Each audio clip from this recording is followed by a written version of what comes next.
बीते दिन राजधानी रायपुर में भीषण आग दुर्घटना हुई। CSPDCL गुढ़ियारी में लगी इस आग पर करीब 10 घंटे के बाद काबू पाया जा सका।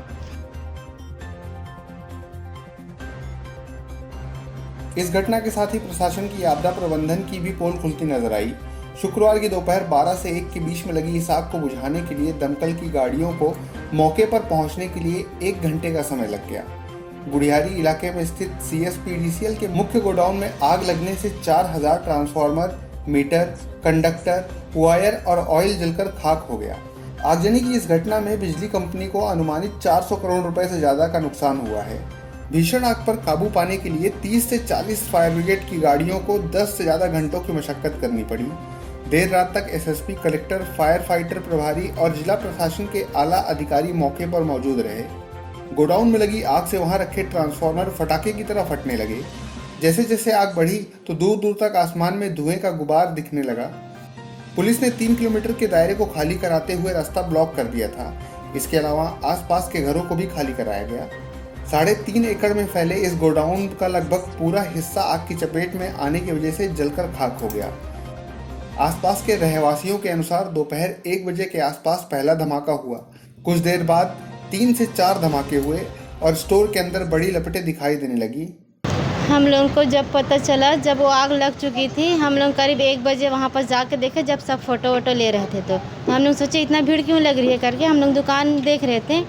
खाना वाना दी थी मैं अपनी सास को और मेरे ससुर को, तो फिर खाना वाना खिला रहे थे। फिर मेरी सास बोली देख तो कौन क्या हो रहा है वहाँ पर, तो मैं बाहर निकल के देखी तो वहाँ आग लग। वो तो फायर ब्रिगेड को बुलाए थे तो 1 घंटा बाद आया है। वहीं प्रशासनिक अधिकारियों का कहना है कि आग पर काबू पा लिया गया है। इसके साथ ही आग किन कारणों से लगी और इससे कितना नुकसान हुआ है, इसका आकलन किया जा रहा है। छोटे छोटे धुएं भी उठ रहे थे, अब लगभग वो समाप्ति पर हैं। 2 पॉइंट्स थे, उनके लिए भी उनको डिस्पोज ऑफ किया जा रहा है। तो लगभग हम पूरी तरीके से, अगर आप देखें कल से लेकर अभी तक ये करीब 25-26 घंटे का टाइम है। 25-26 घंटे में हमने न केवल आग पे काबू पाया है, बल्कि इतने बड़े सेटअप में जहाँ जहाँ पर भी संभावनाएं हो सकती थी उसको भी डिस्पोज ऑफ किया है। और जो सामान्य जनजीवन था वो भी पूरी तरीके से वापस लौट आया है। जो कि कल 5-6 घंटे के लिए थोड़ी सी अव्यवस्था हुई थी, बिजली, पानी, सारी व्यवस्थाओं को हमने सुनिश्चित कर लिया है। जिन लोगों का नुकसान हुआ था उनको भी मुआवजा दिया जा चुका है। उसके बाद भी हम लोग लगातार टच में हैं कि कहीं अगर किसी व्यक्ति को कोई समस्या होती है तो हमारी टीम पूरी तरीके से तत्पर है। देखिए, ये बड़ी दुखद घटना है। जो खासकर एरिया है CS गुढ़ियारी वाला, जहाँ पर ये दुर्घटना हुई है, वहाँ पर जो पेशेंट्स हैं, स्पेशली चेस्ट वाले पेशेंट्स हैं, अस्थमा है जिनको, COPD है या ट्यूबरक्लोसिस है, उनको विशेष सावधानी की ज़रूरत है। अगर उनको कोई भी प्रॉब्लम होती है उनको तुरंत डॉक्टर से संपर्क करना चाहिए, स्वास्थ्य केंद्र में जाना चाहिए, हॉस्पिटल्स में जाना चाहिए। जहाँ तक बाकी शहर वालों का सवाल है, ये इतना परेशान होने की बात नहीं है उन लोगों को, क्योंकि ये बेसिकली उसी टाइप का स्मोक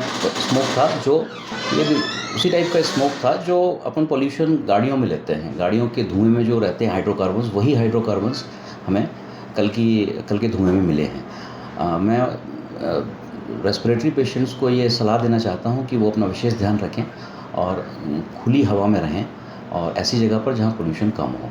स्पेशली उस एरिया के लोग, वो चाहें तो कुछ दिन के लिए वो एरिया छोड़ भी सकते हैं उनके स्वास्थ्य के लिए।